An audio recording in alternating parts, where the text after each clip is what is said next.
Valley here. And yeah, these are some of the things that I would say include engineering for me. Interesting.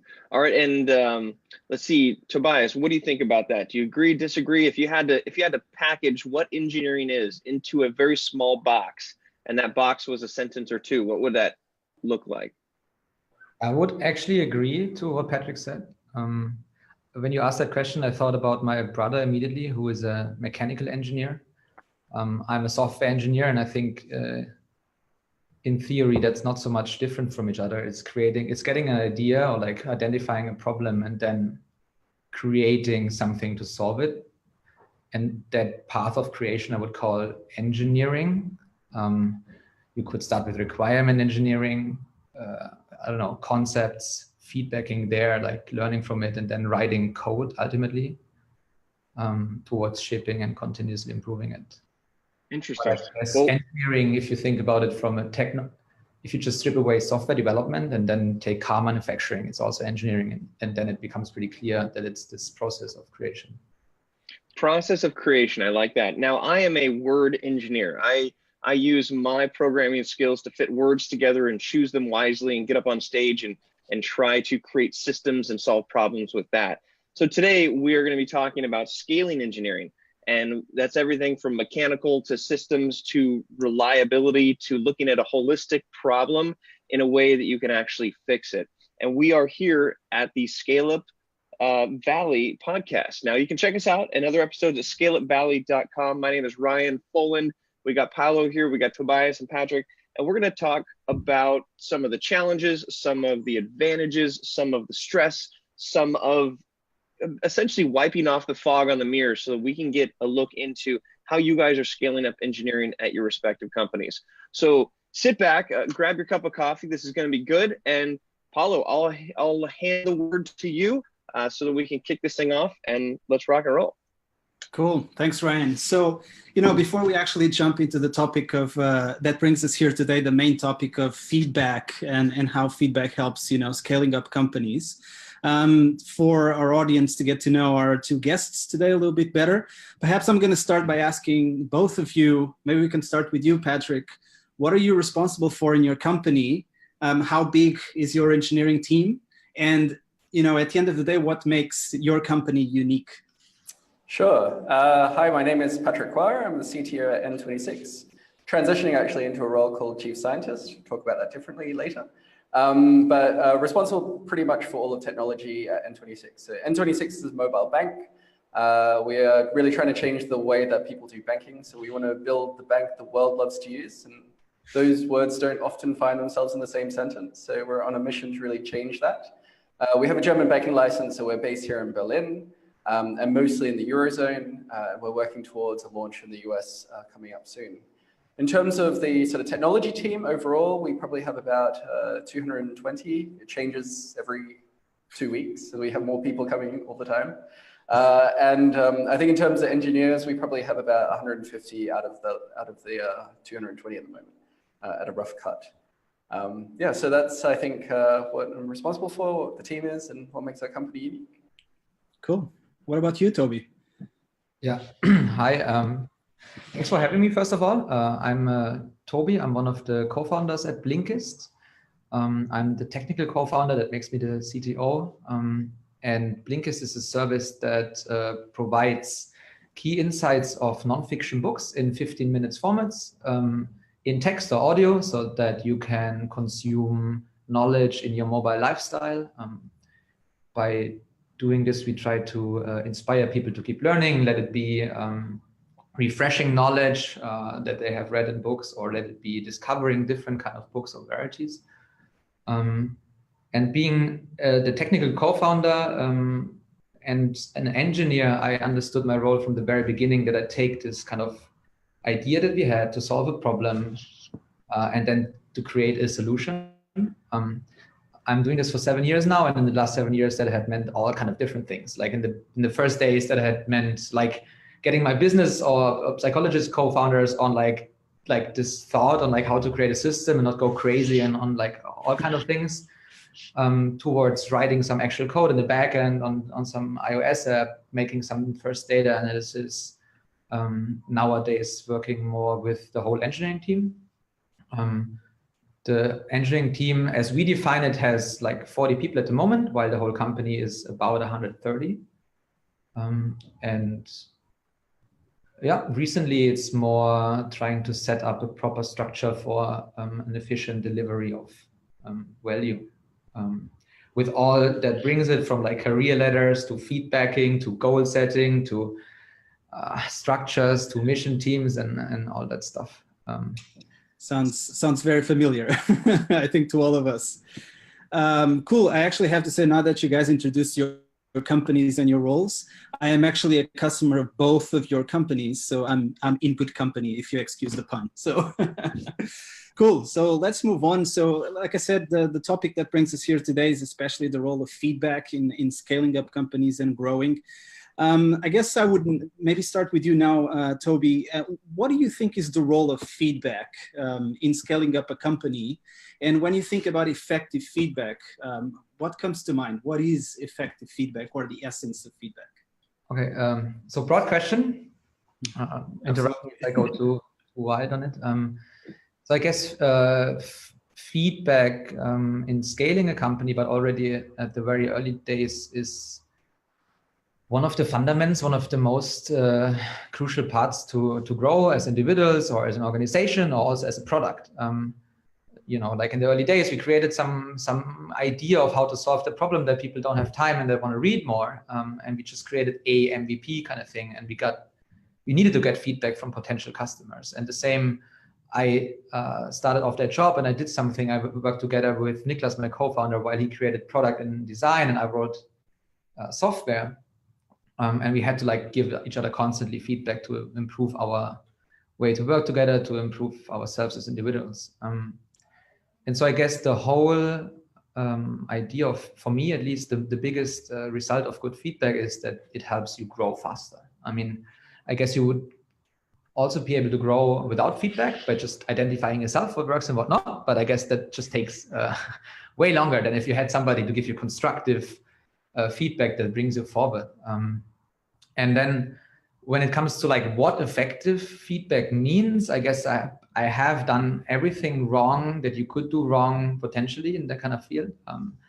Like I guess in the very early days, like after 4 weeks after like we founded the company, and then I had my co-founder did this, and I did that, and I would just go all aggressive, as in like reply all and just publicly say you did this and you did that, which basically didn't help.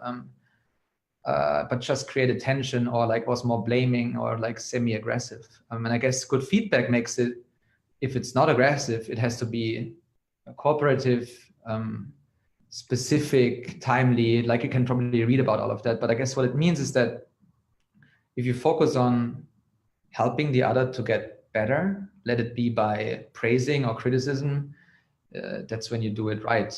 And then I'm a big fan of Radical Candor. Can totally recommend that book. Or if you don't have time to read the book, you can check it out on Blinkist. But I can totally recommend Radical Candor as a concept where basically the core of it is saying that you should care personally and then also challenge directly. I guess we could dig deeper into that if you wanted to. And then also we, at the company, we follow this approach of non-violent communication. And I think that's where I struggle the most with, where non-violent communication, you try to like phrase everything to not blame. And if I would say, yesterday you did this and this because you were not committed, that would not be non-violent in that case, because I would just assume that you're not committed. And so I think in terms of non-violent communication, feedback is very subjective, because it's my opinion, my feeling, it's based on emotions, and I expected something from you. And I didn't get it, or maybe I got it, and that's why I'm happy, and I want you to keep doing it, or maybe I didn't get it. And thus I wanted something else from you, because otherwise I felt left alone or not respected or something. Yeah. And I guess it's pretty easy to violate this, especially if you're like in it, and then in the very early days, you want to do something and you want to get it done, and you actually care, and then you're disappointed by something or whatever, and then you just forget about all those things in a book. Yeah. How about you, Patrick? You obviously, since you joined N26, the company grew massively.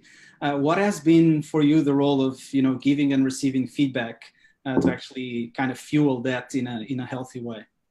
Yeah, so I think for me, feedback is information, and I think what's important is to get timely information. So I think engineers, by the nature of it, love all types of feedback, right? So everyone gets feedback about their software from tests, automated tests. And I think what's a little bit different these days is that, we're really trying to speed up that level of feedback. And I think with personal feedback, I think that's a real big key thing as well, is that I think one thing I've learned over time is if you don't give direct feedback early enough, a problem can kind of amplify. And then, sometimes it's for fear of either not wanting to hurt somebody's feelings, or for fear of what might come out of the reaction from receiving the feedback, that you maybe defer that. But I still believe that it's important to be as timely with the feedback as much as possible. For us, we've really been trying to cultivate a culture of feedback, and I think we do this in lots of different ways, right? So when engineers are sort of pair programming or doing code reviews, they give feedback to each other.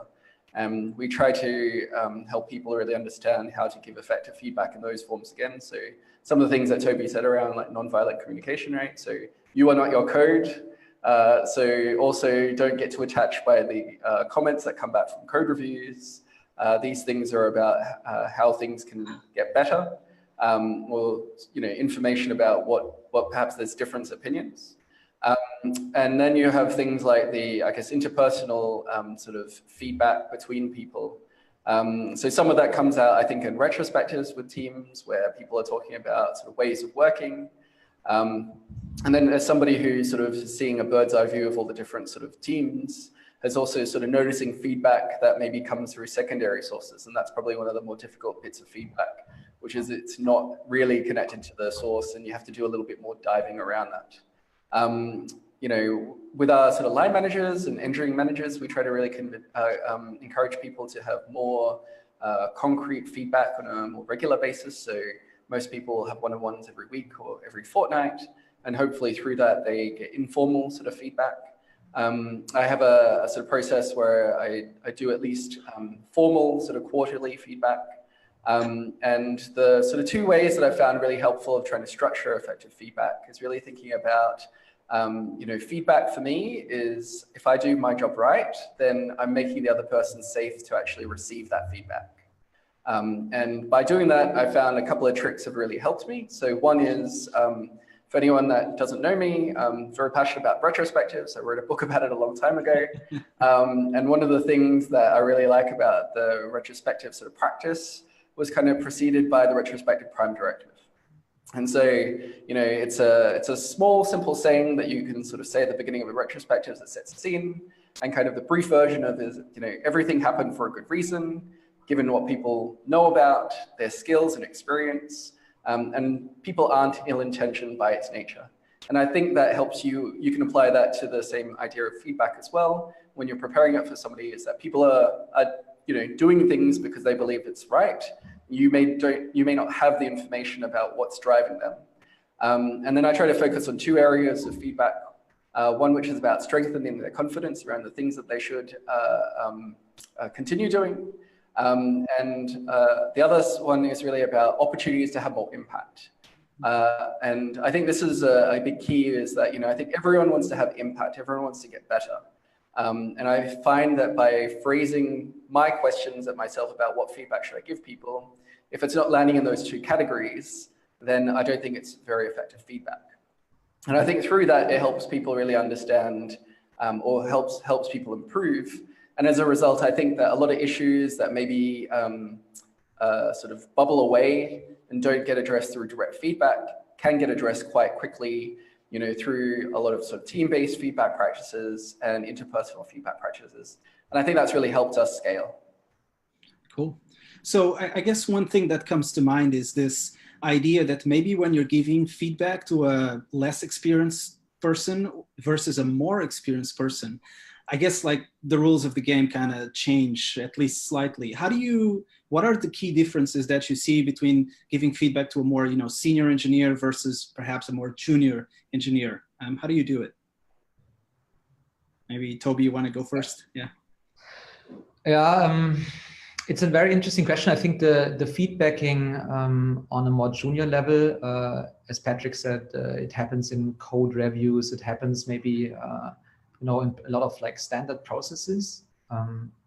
At least that's the case for us. So I haven't developed these super sophisticated processes of giving feedback for super senior people. But I think it's just more natural for juniors to like do code reviews, to do this, to do retrospectives inside Scrum meetings, etc. But once you're not working in that anymore, but you're like an engineering manager who takes care of a lot of people, then suddenly it's not the code anymore, but it's the people. And so I guess the more senior you go, and then getting feedback for it, like for example, take me being the CTO, I have nobody to tell me, look, this is what you've done good or bad last week. So I guess the more senior you go, the more you have to actively look into your reports and your peers, so for a classic example would be my co-founders. And then at the very beginning, we were like the four of us just sitting there doing something together, and I would just get constant feedback all the time. While right now we are like 130 people sitting in different parts of the office. I barely see them. And if we do, then we like work on very high abstract proposals and such. And so I think it's the more senior you go, the more active you have to be about it and like giving each other feedback and guidance. And then what we introduced pretty much a while ago already is like standardized tools such as 360 feedback, where you would take a tool. You can also just find predefined questions for that if you're too lazy to create your own for like leadership, and then you would give that to a person at hand, and then make them invite like 10 to 15 people from peers, from like direct reports, from a manager, etc., and collect feedback there, and then try to see what people think about you and how they perceive you. And what I find the most interesting there, and I wonder if this is relevant for juniors, but what I find most interesting there is the difference between a self-review and how the others see you. And I'm a coach for a lot of my engineering managers to do 360, and so I show up as a coach, which helps them like analyze it. And I find it the most interesting if there's like a difference between how you view yourself versus how everybody else does. And then that's a very interesting point. Either you do something like exceptionally good without knowing, and then you foster it, or you might have an improvement area you were not aware about. And then yeah, and that's exactly what was coming to my mind, is this idea of self-awareness, which in my experience is one of the key things that kind of distinguishes more experienced engineers from less experienced engineers. This self-awareness that usually when it's not there, the self-review ends up being misaligned with the manager review, and sometimes this leads to some uncomfortable conversations, if you will. So I guess, Patrick, do you see a difference between junior and senior engineers in terms of how you give and how they receive feedback? Yeah, definitely. I mean, I think I definitely also underscore a couple of things that Toby said. So I think from my experience, as you sort of maybe go up higher levels, it's harder to perhaps get more candid sort of feedback. So it's something similar that I've had to sort of do, is actively seek out more feedback from people. And I think that's something interesting about being aware of power dynamics, and people in sort of authoritative roles naturally having more. And so being careful not to sort of put your foot forward first without actually asking questions to really understand where people are, so that you don't affect potentially the outcome of what people are sort of having. But I think one big difference that I've definitely picked up with sort of juniors versus perhaps more experienced people is that I think juniors kind of know that they have a lot to learn, right? And I think this is where often there are people who will be a lot more active in seeking out very feedback because they're really keen to learn. And so actually they already have a very big open mindset to actually receiving the sort of feedback. And it's in every and anything. So every area, they just want to grow, they want to learn, they know that. And this is where it gets a little bit more tricky, I guess, with more experienced people, is that people build confidence through a certain area, and then people feel like they maybe don't need the feedback in a certain area. And I think there's a couple of ways that I've learned to try to target that. One is by asking people specifically around areas they would like feedback on. So, if somebody doesn't want to get better at public speaking, there's no point in sort of collecting feedback around how well have they been performing sort of presentations. But if there's also fundamental parts of what their job needs to do is part of that, then obviously they have to get some feedback in those sorts of areas. But I think trying to find out where are targeted areas that are aligned with people's growth paths can be very helpful, particularly for senior people, because then you can sort of target more specific concrete feedback. And I think that's what you do also need at a higher level of performance, is that you really need to understand the fine differences between what makes somebody good and what makes somebody really great. And I think that's where that can be really helpful if people understand where that's actually coming from.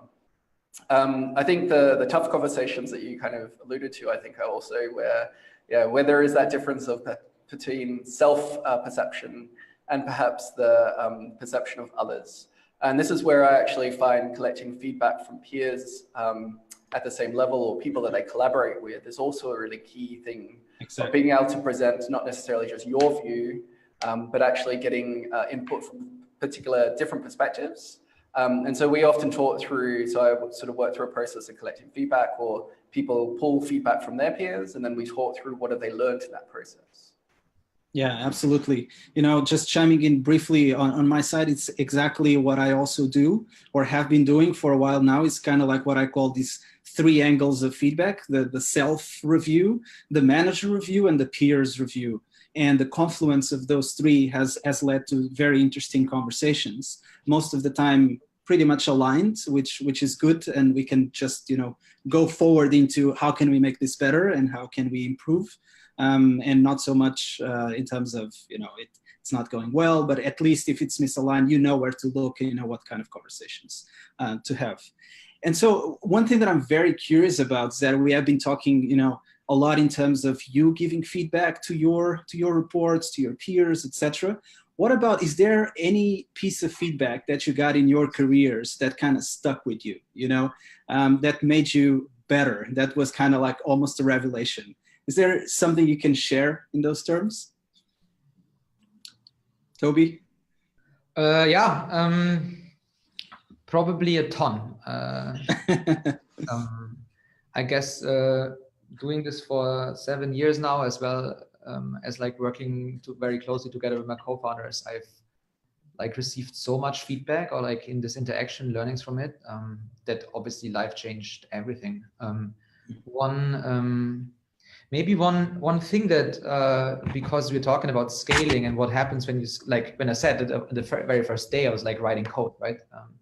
And now I'm more working with the organization and with people and careers and such. And I think what is very interesting learning for me, what I got as feedback, that with my own change from writing software, where I could just have an idea, write it down, press the play button, see if it runs. If it crashed, I just iterated over it until I made it work, like build, measure, learn, fail faster. Yeah.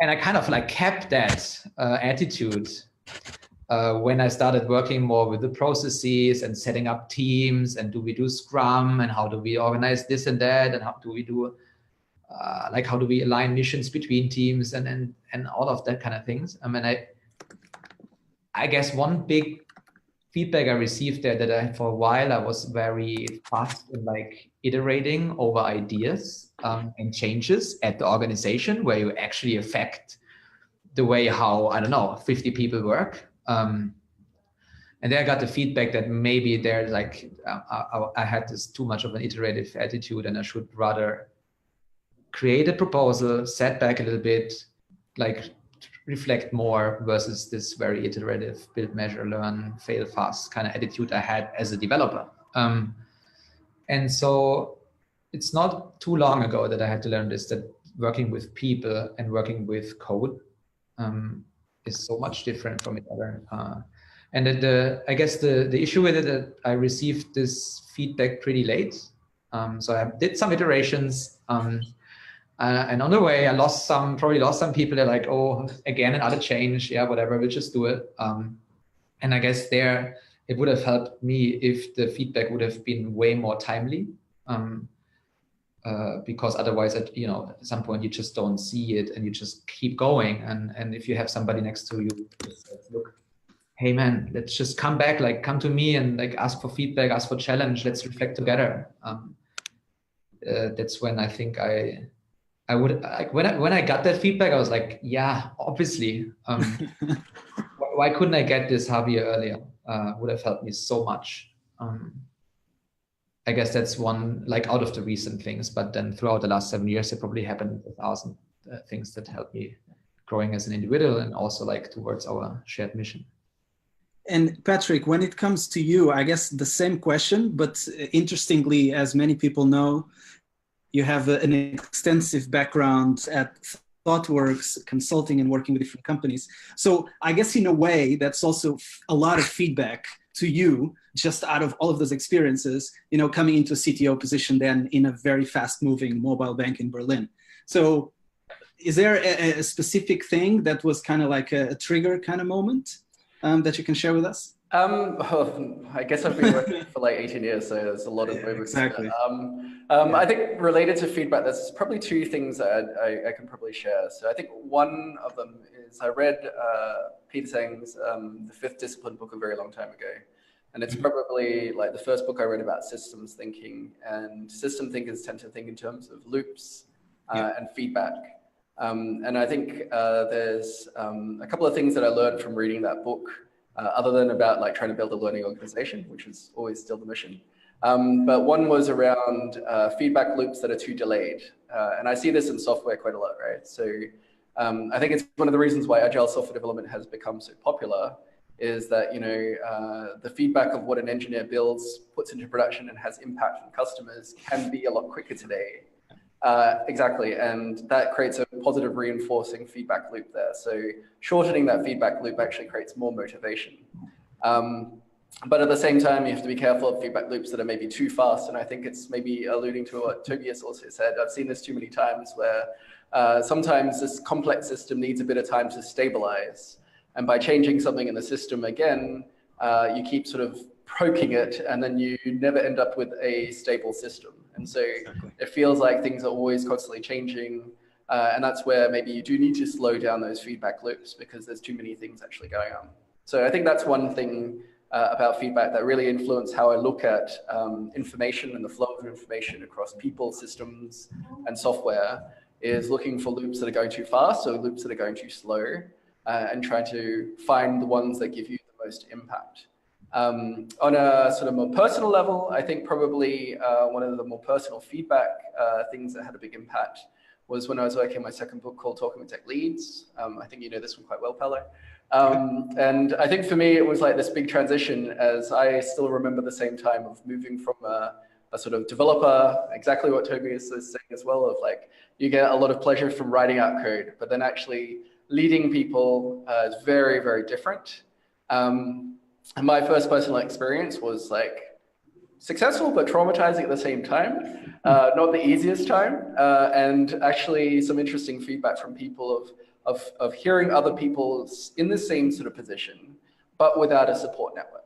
And I think this is what has led me to really being very passionate about helping engineers move into this leadership position. I often describe for technical people, it's probably one of the bigger leaps as well. I think people who come from perhaps, I mean, all people who move into leadership roles, it's still a big leap.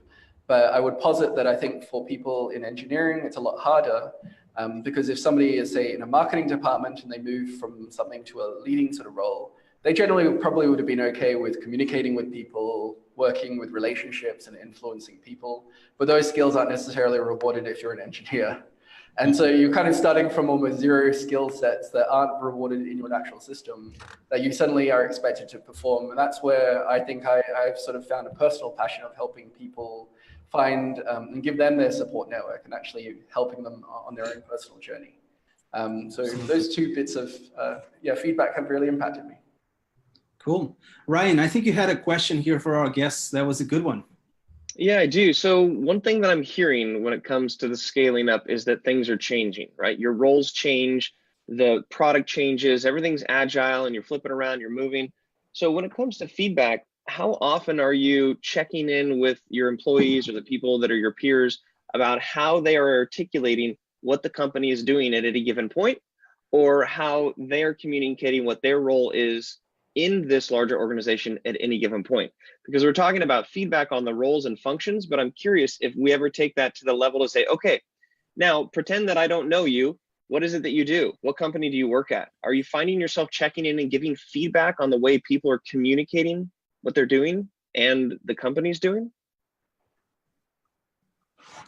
Yeah, maybe I could have a go at answering that. So we're in sort of hypergrowth land. So in 18 months, we've sort of grown the tech team from 55 to like more than 200-ish people.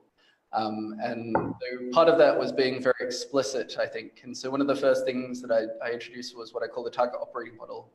And the idea was to have a bit of a shared mental model. At the end of the day, it's like a document presentation, whatever you want to call it.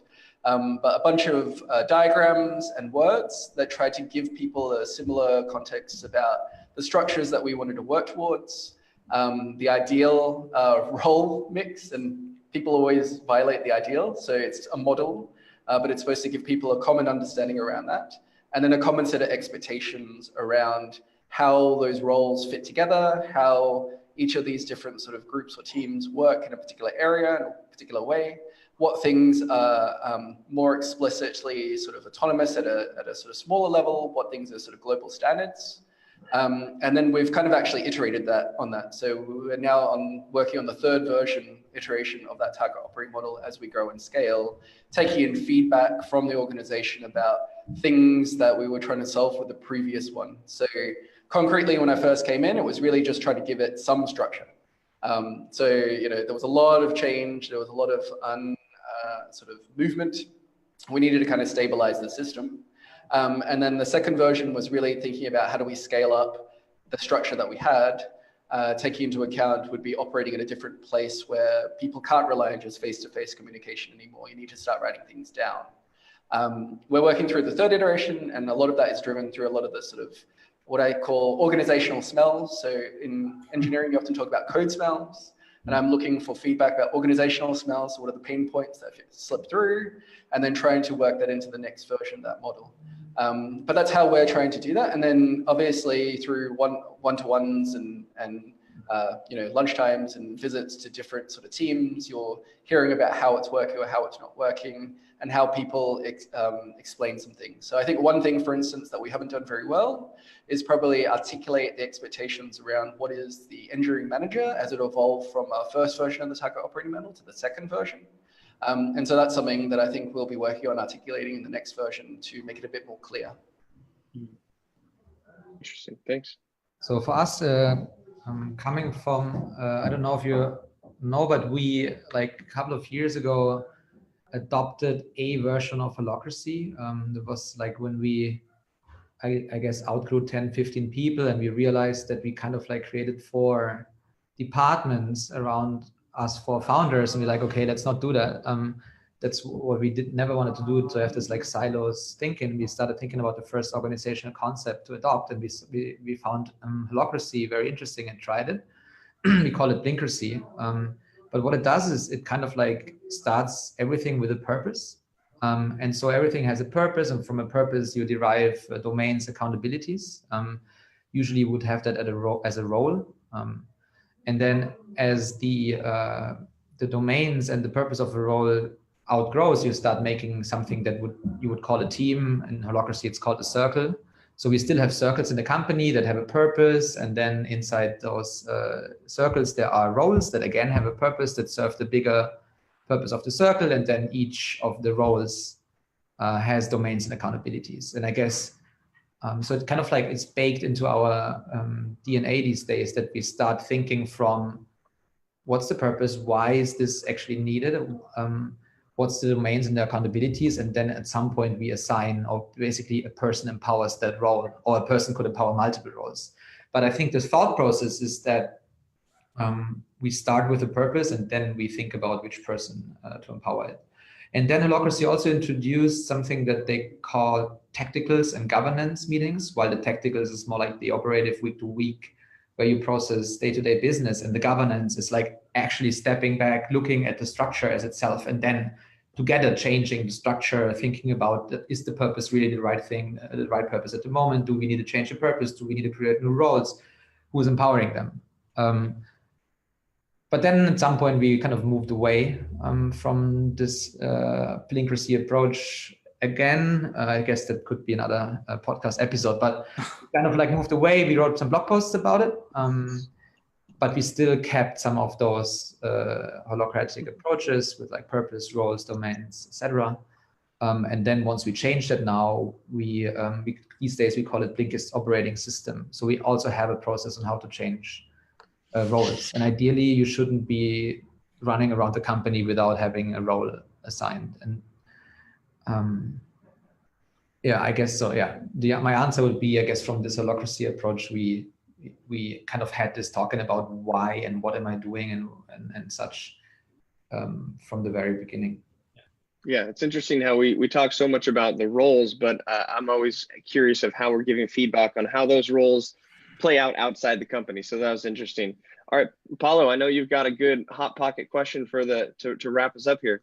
Yeah, exactly. So it's like a common question to, I think, most of our episodes, and it's one I really want to hear our guests on. And it's basically, if you had one engineering advice or one piece of advice in general to give to any startup that is looking to scale up, what would that be? Patrick, you want to take a stab at that one? I would say the simple answer is don't be the bottleneck. One of the other things that I learned over time was really theory of constraints and managing bottlenecks, and particularly people who are sort of in any fast-growing thing.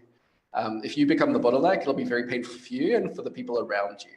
And I think that's probably one thing that I would give as advice, getting feedback about when you're starting to become the bottleneck, and then work out ways to scale yourself. And normally this means delegating.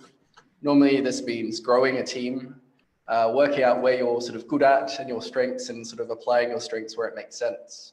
But my word of advice would be don't be the bottleneck. And that's interesting because it comes back to the idea of self-awareness, right? Because I think sometimes lack of self-awareness is the one thing that gets in the way of you realizing or not realizing that you're being the bottleneck, and how that's hurting your organization and the scaling up of your organization. How about you, Toby? What would be one advice for our audience? Yeah, talking about engineering today and talking about feedback, I guess the advice would be to always try to choose the right amount of engineering needed to collect feedback as fast as possible, if that makes sense. For example, it could be we want to build a feature right now. It could be you want to just kick off a startup to begin with. And you, like for us, for example, I don't know why exactly we went all in building an iOS app and the backend and all that stuff. While we had this idea, we could just take the great knowledge from books and condense it to something. And that we could have also made a newsletter and just send it out via newsletter. We could have sent text, audio, everything there. Would have taken way less engineering effort for probably getting the right feedback at the time. And I think this kind of like combination, Patrick called it like some feedback loops are too slow and some are too fast. I think combining this with engineering and like building the right amount of things to like actually get the feedback that you want to get before moving on. It's the trick. I'm not saying it's easy. I'm not saying, just do that. It's probably very individual. It has to fit the situation. And it's a certain scale with like 100+ people and like millions of users. You cannot just throw out things anymore and just see what feedback you get. And then you have to choose a different kind of engineering style. But I guess that's something that I wasn't aware of. So I would have loved, I probably was aware of because I read it in a book, but I didn't really understand or like translate it to my working habits 6 or 7 years ago. Yeah. Cool. Yeah, so just briefly chiming in from my side, because this is something that are topics that I really like. What I would say is that when you're scaling up companies, usually, scaling up developers is a lot more straightforward than scaling up leadership and management. But I think it's incredibly important at the same time. So all of these feedback loops that we were talking about throughout our conversation, I think without strong leadership, without strong management, without strong coaching, it's a lot harder to actually exploit and benefit from these feedback loops and actually uncovering them.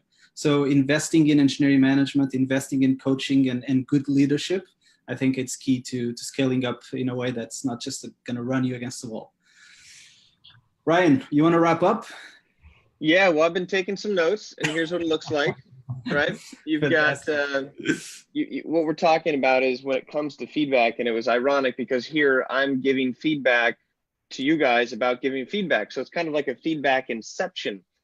But one of the things that I heard as a theme throughout and is on point for scaling is that not all feedback is the same based on who you're giving the feedback to. And I think if we look at this topic as how do you give feedback in a scale up? Well, you've got to scale that feedback based on the position, based on the goals, based on the timing, based on where you're at.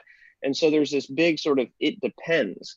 But one thing that is clear is that radical candor, fast communication, self-awareness, the ability to basically help engineers engineer in a better way. They're used to getting feedback on code. So it's all about giving them feedback on how they're building that code, how they're working with the team members. And, my question about how do we give feedback for what happens outside the office is something I think is also a crucial element to this, where you have systems and structures that are in hyper growth or things that are moving based on original founders and then building from there. But just being self-aware of the type of feedback, the time of feedback, all has to do on a sliding scale. And I think that as you're scaling, approaching this in an organic and way that sort of matches the growth of your company only makes sense. But the definition of feedback, to wrap it all up, is that feedback helps you grow faster. So the more feedback, the more accurate feedback, the more you're going to scale. And it is different dealing with code than dealing with people. And I think that being cognizant of those cultural differences and the introvert versus extrovert is really a great opportunity for leaders who are in the engineering space. And it's exciting to see you guys who are passionate about not just looking at these people as engineers, but looking at them as people first, as part of the organization. And I think that that comes out clearly. And I think that's a big part of why you guys are having your success. So for those out there who are scaling, scale your feedback, tweak your feedback, give your feedback, and be radically candid about it, but without violence or without blaming, because at the end of the day, we're all scaling together.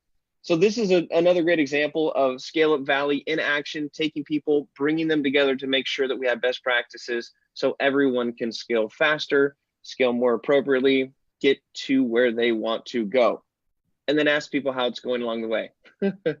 So thank you guys for coming out, for all the insights. Hopefully we can all stay connected, and I would challenge anybody out there who has a follow-up question, reach out to these guys, connect with them on social, check out their companies, read their speedy books.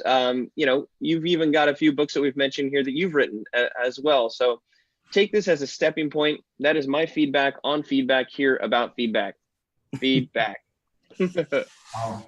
Cool. Thank you guys so much for taking the time and for all the insights. It was very good. Thank you.